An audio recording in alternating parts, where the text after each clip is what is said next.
राघव चड्ढा जी, मुख्यमंत्री का चेहरा तो पहले से ही हमें पता चल गया, भगवंत मान है, लेकिन क्या माने कि एक महत्वपूर्ण मंत्री से पंजाब के इस वक्त हम लोग बातचीत कर रहे हैं क्योंकि हमारे अनुमान के मुताबिक आपकी सरकार बन रही है। राघव जी।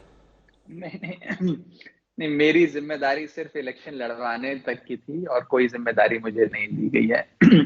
और मैं आम आदमी पार्टी का एक साधारण कार्यकर्ता होने के नाते ये कहना चाहूंगा कि एक बहुत बड़ी जीत पंजाब के लोगों की हुई है और ये दिखाता है, ये आपका एग्जिट पोल मैं आंकड़ों, जो सीट का फिगर है वो तो 10 तारीख को पता लगेगा, लेकिन एक बदलाव की लहर पूरे पंजाब में थी और आपका एग्जिट पोल ये दिखाता है कि केजरीवाल मॉडल ऑफ गवर्नेंस, जिसे दिल्ली में ट्राई किया गया, टेस्ट किया गया, ट्राइड एंड टेस्टेड मॉडल पे पंजाब के लोगों ने भी मोहर लगाई और कहा हम भी वही दिल्ली मॉडल की गवर्नेंस को एक्सपीरियंस करना चाहते हैं। राघव जी, लेकिन एक सवाल है इसी के साथ, 76 से 90 ये बहुत बड़ा आंकड़ा है। आम आदमी पार्टी के लोगों से लगातार पूछा जा रहा था कि आपका आंतरिक सर्वे क्या कहता है, जरा बताइए। आप लोग बचने की कोशिश कर रहे थे, क्या यही आंकड़ा आप लोगों का भी था? क्योंकि बहुत इसको प्रचंड जीत कहेंगे अगर 76 से 90 सीटें आम आदमी पार्टी लेकर आती है पंजाब में। तो देखिए, हमारा अंदरूनी आंकड़ा क्या था वो मैं 10 तारीख को आपके चैनल पे बताऊंगा, मैं आपको वादा करता हूं, आज मत पूछिए।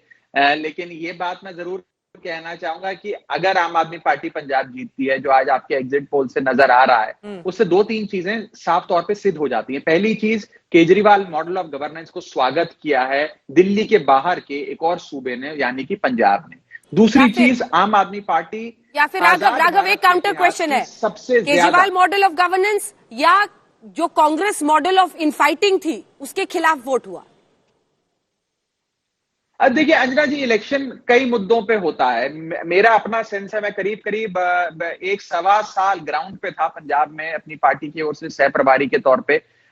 एक बदलाव का मूड पहले दिन से नजर आ रहा था। लोगों के मन में था कि भाई बीते 50 साल में हमने 26 साल कांग्रेस की सरकार देखी, 24 साल हमने अकाली दल की, 26 कांग्रेस, 24 साल अकाली दल, 50 साल में इन नेताओं ने पंजाब को लूट लिया, हम सबकी जिंदगी बद से बदतर कर दी। तो एक बदलाव का माहौल पंजाब में था और कोई भी चुनाव होता है उसमें कई सारे फैक्टर्स होते हैं। उसके अंदर कांग्रेस इनफाइटिंग, उनका आपसी लड़ाई झगड़ा भी एक फैक्टर होता है, उसके अंदर किसानों का जो रहा वो भी एक फैक्टर होता है, हर चीज एक फैक्टर प्ले करती है।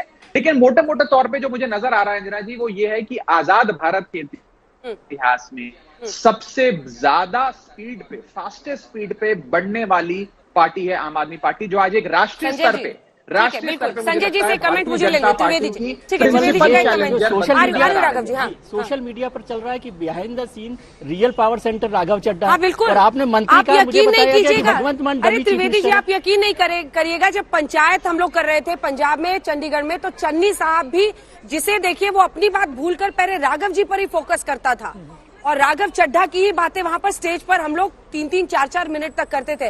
पूरे पैर जमाए हैं वहां पर राघव चड्ढा ने। मैंने ऐसे ही थोड़ी बोला कि कोई बड़े मंत्री वहां पर करने वाले हैं। लेकिन जल्दी से संजय जी से, मैं लौट रही हूँ राघव, जल्दी से संजय जी से एक कमेंट लेंगे। संजय जी, किसानों का मुद्दा, पंजाब के किसानों का सबसे बड़ा मुद्दा कांग्रेस पार्टी ने, तमाम पार्टियों ने उठाया, लेकिन अगर पंजाब भी फिसल गया हाथ से तो ये तो बड़े संकेत खतरनाक है। इनफाइटिंग, अंदर की लड़ाई, शीर्ष नेतृत्व का कमांड में नहीं होना, ढील मूल रवैया, ये सब भारी पड़ेगा कांग्रेस को। संजय जी।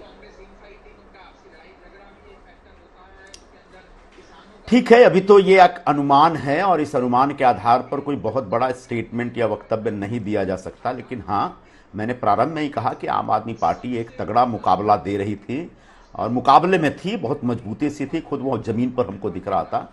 लेकिन कांग्रेस पार्टी का भी कैंपेन बहुत अच्छा था। हाँ, एक नुकसान दिख रहा था कि कैप्टन साहब के नेतृत्व में जो 4.5 वर्षों तक वहां सरकार ने काम किया था, वो सरकार के कामकाज को लेकर लोगों में नाराजगी थी, लोग नाखुश थे।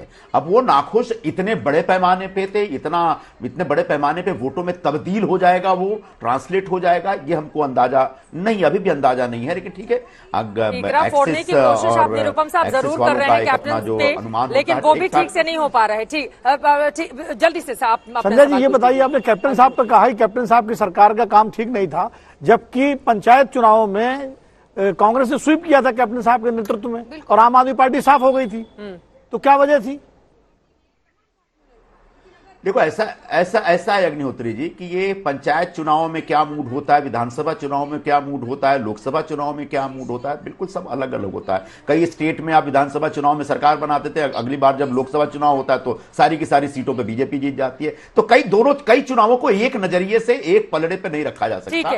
मैं बता रहा हूं ये एक सच है। हाँ, 111 दिनों में चन्नी साहब ने अच्छा काम करने का प्रयत्न किया। मुझे लगता है उनको शायद थोड़ा और वक्त मिलता और अच्छा काम करते तो शायद कांग्रेस आंकड़े तो यही कह रहे हैं, कांग्रेस पार्टी 28% वोट शेयर के साथ 19 से 31 सीटें यहां पर हासिल करती हुई, जबकि 2017 में उसका आंकड़ा 77 का था। ठीक है प्रदीप जी, बस मैं एक ही कमेंट करना चाहता हूं। आम आदमी पार्टी ने मालवा और माझा में तो बहुत अच्छा काम किया है, लेकिन डोएबा में जो हमारे अनुमान है उसके मुताबिक आम आदमी पार्टी को 5 सीटें और कांग्रेस को वहां 12 सीटें, और दोनों पार्टी के बीच में जो वोट शेयर का अंतर है वो 27 आम आदमी पार्टी को और 37 जो है वो कांग्रेस पार्टी को।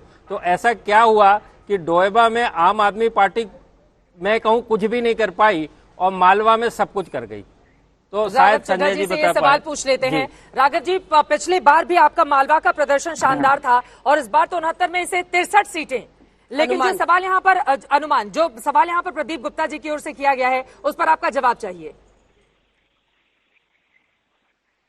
देखिए, पिछली बार भी मालवा में हमारा प्रदर्शन माझा और द्वाबा इलाके के मुकाबले में बेहतर था। हमें कुल 20 सीटें मिली थी, सारी की सारी हमारी मालवे से आती थी, एक शायद द्वाबे में आती थी, 18 मालवे में थी, एक द्वाबा में सीट थी। तो हमारा प्रदर्शन, हाँ, तो मैं ये कहना चाह रहा हूं कि हमें ये कहा जाता था कि आम आदमी पार्टी सिर्फ मालवा की पार्टी है, माझा और द्वाबा में उनका कोई अस्तित्व ही नहीं है। और शुरू से ही अरविंद केजरीवाल जी के नेतृत्व में, भगवंत मान साहब की लीडरशिप में हमने पहले दिन से काफी फोकस माझा और द्वाबा में भी किया और आज वो नतीजे नजर आ रहे हैं। लेकिन सबसे बड़ा जो भाग है पंजाब का वो मालवा है। 117 में से 69 सीट्स मालवे से आती हैं। और ये सबसे बड़ी दिलचस्प बात यह है कि कैप्टन अमरिंदर भी मालवे में इलेक्शन लड़ते हैं, पटियाले में चरणजीत सिंह चन्नी का हल्का चमकौर साहब भी मालवे में पड़ता है, प्रकाश बादल, सुखबीर बादल का लंबी और जलालाबाद भी मालवे में पड़ता है, भगवंत मान साहब का हल्का संगरूर भी और धूरी भी मालवे में पड़ता है। तो मालवे में कहा जाता है जो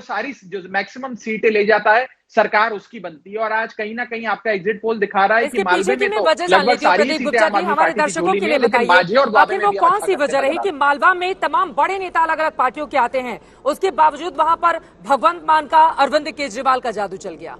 नहीं, शुरू से मालवा, जैसे बताया राघव चड्ढा ने कि मालवा में उनका वर्चस्व रहा है, उन्होंने मेहनत की है, 14 से लेकर अब 22 आ गया तो 8 सालों की मेहनत हो सकती है। लेकिन सवाल यह आता है कि डोएबा में क्यों मेहनत नहीं हो सकती जब मालवा में हो सकती है? मालवा का जो प्रोफाइल भी है ना उसको भी समझना पड़ेगा। मालवा का प्रोफाइल पूरा किसान किसान है और जो ये फ्री वाला मामला भी तो चल जाता है ना राघव जी का कई जगह पर।